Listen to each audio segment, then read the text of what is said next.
sini saya akan menjelaskan materi yang pertama, yaitu latar belakang metode Suggestopedia. Nah, metode ini dikembangkan oleh Georgi Lozanov pada tahun 1978. Metode yang dikembangkan oleh seorang ahli fisika dan psikoterapi di Bulgaria ini meyakini bahwa teknik relaksasi dan konsentrasi dapat membantu para pembelajar mengelola sumber-sumber bawah sadar mereka dan menyimpan sejumlah kosakata dan aturan kebahasaan yang pernah diajarkan kepada mereka. Nah, pemberian sugesti kepada peserta didik tersebut bukan guru menghipnotis siswa, tetapi siswa dapat diajak untuk berpikir setenang-tenangnya, santai atau rileks, terbuka, dan menikmati suasana kelas sehingga dapat mendorong motivasi belajar siswa, serta bisa merangsang konsentrasi belajar siswa. Nah, para pembelajar tidak menggunakan kekuatan mental secara penuh, tetapi hanya menggunakan 5-10% saja. Selanjutnya yaitu pengertian dari metode Suggestopedia. Suggestopedia adalah metode pengajaran yang didasarkan pada pemahaman modern tentang bagaimana otak manusia bekerja dan bagaimana kita belajar paling efektif. Nah, suatu konsep yang menyuguhkan suatu pandangan bahwa manusia bisa diarahkan untuk melakukan sesuatu dengan memberikannya sugesti. Metode Suggestopedia ini juga merupakan suatu pendekatan pembelajaran di mana siswa dikondisikan bagaimana tentang cara belajar yang nyaman, senang, rileks, sehingga dapat meningkatkan hasil belajar siswa. Metode Suggestopedia ini juga tidak dirancang untuk membantu guru memberikan informasi sebanyak-banyaknya kepada siswa. Selanjutnya yaitu tujuan dari metode Suggestopedia. Tujuan metode ini adalah untuk membebaskan pikiran siswa dari asumsi negatif yang selama ini melekat pada diri siswa. Asumsi negatif tersebut adalah perkataan-perkataan seperti belajar itu membosankan, sulit, dan lain-lain. Tujuan lain dari metode Suggestopedia ini adalah untuk memotivasi siswa agar lebih banyak menggunakan potensi mentalnya dalam belajar. Metode ini juga bertujuan untuk membantu siswa mengatasi hambatan psikologis yang dapat berdampak negatif pada proses pembelajaran. Baiklah, materi selanjutnya tentang langkah-langkah dan keunggulan dari metode pengajaran Suggestopedia. Langsung saja kita masuk pada langkah-langkah. Langkah-langkah yang digunakan guru untuk menerapkan metode Suggestopedia dalam kegiatan belajar mengajar di kelas, yaitu yang pertama, guru membuat suasana kelas berbeda dengan biasanya, yaitu dengan menempel poster-poster di papan tulis dan di tembok ruangan kelas yang berisi informasi atau materi pelajaran tersebut. Guru mendesain ruangan kelas pada saat siswa istirahat, sehingga pada saat bel masuk, siswa langsung bisa menikmati suasana kelas yang berbeda dari biasanya. Kedua, guru menyiapkan musik klasik untuk relaksasi siswa, sehingga siswa dapat termotivasi untuk belajar. Yang ketiga, guru meminta siswa untuk mencermati poster-poster yang ada di papan tulis dan sekitarnya, serta menikmati musik yang telah diputarkan oleh guru. Dan siswa dapat belajar dari apa yang tersaji dalam lingkungan tersebut. Yang keempat, siswa merespon dengan menyebutkan materi tentang apa yang akan dipelajarinya. Yang kelima, guru menjelaskan tentang poster-poster yang ada di papan tulis dan sekitarnya.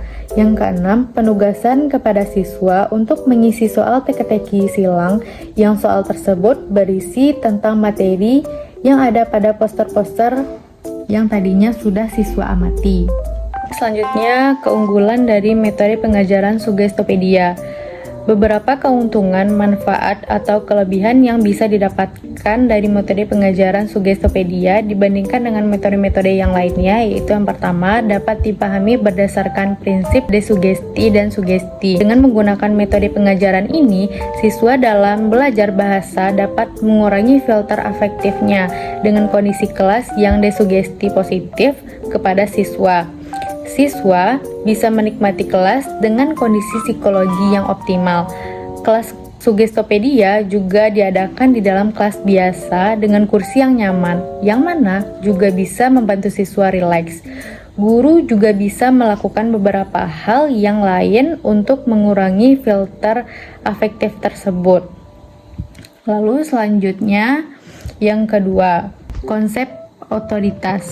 Dalam kelas Sugestopedia, guru memiliki otoritas atau wewenang penuh dalam proses belajar mengajar. Siswa paling ingat dan paling dipengaruhi oleh informasi yang berasal dari sumber berwenang, yaitu guru. Yang ketiga yaitu teori perencanaan ganda. Teori ini mengacu pada pembelajaran dua aspek, yaitu aspek sadar dan aspek bawah sadar. Metode ini menggunakan beberapa sugesti kepada siswa secara sadar ataupun di bawah kesadarannya. Siswa dapat memperoleh sugesti, instruksi pengajaran, dan keduanya baik instruksi langsung dan lingkungan pengajaran berlangsung. Lalu yang ketiga yaitu pembelajaran sekitar. Sugestopedia mendukung siswa untuk menerapkan bahasa secara bebas, mengambil tanggung jawab pribadi untuk pembelajarannya sendiri, dan untuk mendapatkan lebih banyak kepercayaan diri. Informasi sekitar juga bisa membantu mendukung siswa untuk lebih mencoba dan mencari sumber selain guru. Sebagai contoh, siswa dapat membuat beberapa kalimat menggunakan struktur gramatikal yang ada di dinding kelas, mendeskripsikan tempat-tempat tertentu di negara-negara berbahasa Inggris dengan melihat poster di dinding, dan lain-lain. Ketika siswa berhasil melaksanakan atau melakukan aktivitas diri, mereka akan lebih percaya diri. Baiklah, saya akan mempresentasikan materi mengenai kelemahan dari metode Sugestopedia. Nah, yang pertama yaitu kelemahan dari metode ini yaitu batasan lingkungan. Jumlah siswa di kelas yang efektif untuk menerapkan metode ini idealnya sejumlah 12 siswa. Sedangkan kebanyakan sekolah di negara berkembang memiliki kelas-kelas yang terdiri dari 30 sampai dengan 40 siswa. Nah, untuk kelemahan yang kedua, penggunaan hipnosis. Maksudnya beberapa orang mengatakan bahwa Sugestopedia menggunakan hipnosis sehingga memiliki efek dalam yang buruk bagi kehidupan manusia. Nah, untuk kelemahan yang ketiga, pembelajaran kekanak-kanakan. Kelas Sugestopedia dikondisikan menjadi situasi seperti kekanak-kanakan. Padahal beberapa siswa tidak senang diperlakukan seperti ini, sebagaimana mereka pikir bahwa mereka sudah dewasa. Nah, untuk kelemahan yang keempat, penggunaan musik klasik. Hal ini termasuk salah satu permasalahan karena terdapat beberapa orang yang tidak menyukai musik klasik. Beberapa orang menganggap musik klasik lebih menjengkelkan daripada menstimulasi, serta dalam beberapa budaya mungkin terdengar asing. Nah, untuk kelemahan yang kelima, teks panjang. Beberapa murid mungkin memiliki perlakuan negatif terhadap teks panjang yang cenderung menjenuhkan atau membosankan. Untuk kelemahan yang keenam, bagaimana bagian pembelajaran peran bahasa. Komponen utama pembelajaran bahasa yaitu vocabulary, struktur, fungsi, dan topik bahasa dalam metode ini bisa lebih membingungkan pelajar daripada memotivasi. Hal ini disebabkan karena komponen-komponen tersebut tidak terpadu dan tidak cocok dengan basis suara. Untuk materi selanjutnya yaitu prinsip dari metode Sugestopedia. Yang pertama yaitu pembelajaran sekitar atau peripheral learning. Secara bahasa dengan kata peripheral dalam bahasa Inggris yang berarti lingkungan sekitar, dan learning yang bermakna pembelajaran. Peripheral learning didefinisikan sebagai pembelajaran dari lingkungan sekitar.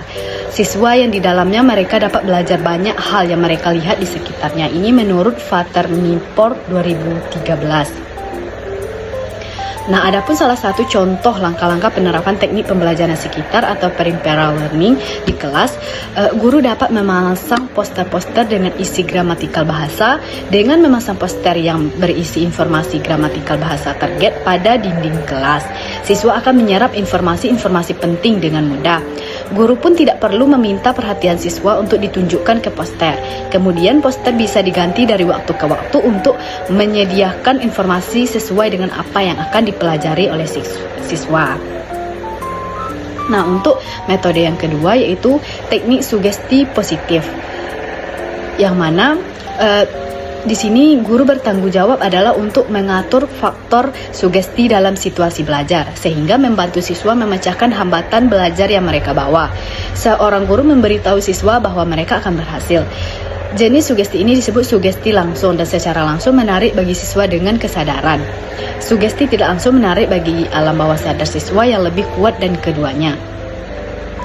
Nah, untuk langkah-langkah atau aktivitas guru dan siswa yang dapat dilakukan dalam teknik sugesti positif ini, yang pertama, guru membuka atau memulai pembelajaran dengan mengucapkan salam dan kondisi kelas yang sudah tertata sedemikian rupa. Misalnya cahaya yang telah diatur, posisi duduk yang melingkar, dan bahan ajar yang baru telah terpasang di dinding. Untuk yang kedua, yaitu guru menyapa dan menanyakan kabar siswa secara keseluruhan menggunakan bahasa ibu.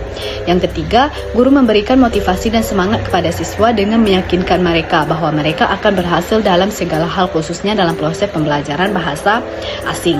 Yang keempat, guru menanyakan kepada siswa mengenai kendala-kendala apa saja yang mereka hadapi dalam proses pembelajaran bahasa asing sebelumnya. Kemudian guru memberikan solusi. Yang kelima, guru mengulang bahan pembelajaran pada hari sebelumnya dan membentuk percakapan, permainan, sketsa, dan akting. Jika siswa membuat kesalahan, guru memperbaikinya dengan menggunakan nada kalimat yang mendorong ke arah positif. Yang keenam, guru menyajikan musik klasik sebagai pemula penyampaian bahan ajar baru. Yang ketujuh, guru menyampaikan bahan baru disajikan dalam konteks melalui dialog-dialog panjang dan caranya tidak jauh berbeda dengan cara-cara tradisional. Untuk teknik yang selanjutnya adalah teknik role play atau teknik bermain peran. Teknik ini adalah cara untuk memainkan peran, tetapi dengan teknik ini yang menyenangkan. Jadi tidak hanya sebatas memainkan peran, tapi bagaimana cara memainkan peran itu bisa efektif dan menyenangkan. Contohnya seperti menjadi guru, sehingga mereka dapat merasakan dan mendapatkan pengalaman menjadi guru, dan tujuannya adalah mereka dapat menggali keterampilan atau potensi mereka. Pada teknik pelaksanaan role play, pertama guru memperkenalkan topik yang akan dibahas pada hari itu, kemudian menstimulasi ketertarikan siswa terhadap materi dengan memberikan contoh-contoh yang nyata dalam kehidupan sehari-hari, dengan memberi kosakata baru terhadap pembelajaran bahasa Inggris pada materi yang sama, namun konteksnya lebih dalam karena di awal guru sudah memberikan sedikit gambaran tentang isi materi, menghentikan cerita pada saat klimaks, mendiskusikan dilema yang ada, kemudian melakukan role play. Nah, siswa diminta untuk sementara berpura-pura menjadi seseorang yang lain yang diperankan sesuai materi yang telah dipelajari dan tampil dengan bahasa target atau bahasa Inggris. Siswa juga bisa diminta untuk membuat perannya sendiri atau berimprovisasi yang sesuai dengan situasi cerita atau materi.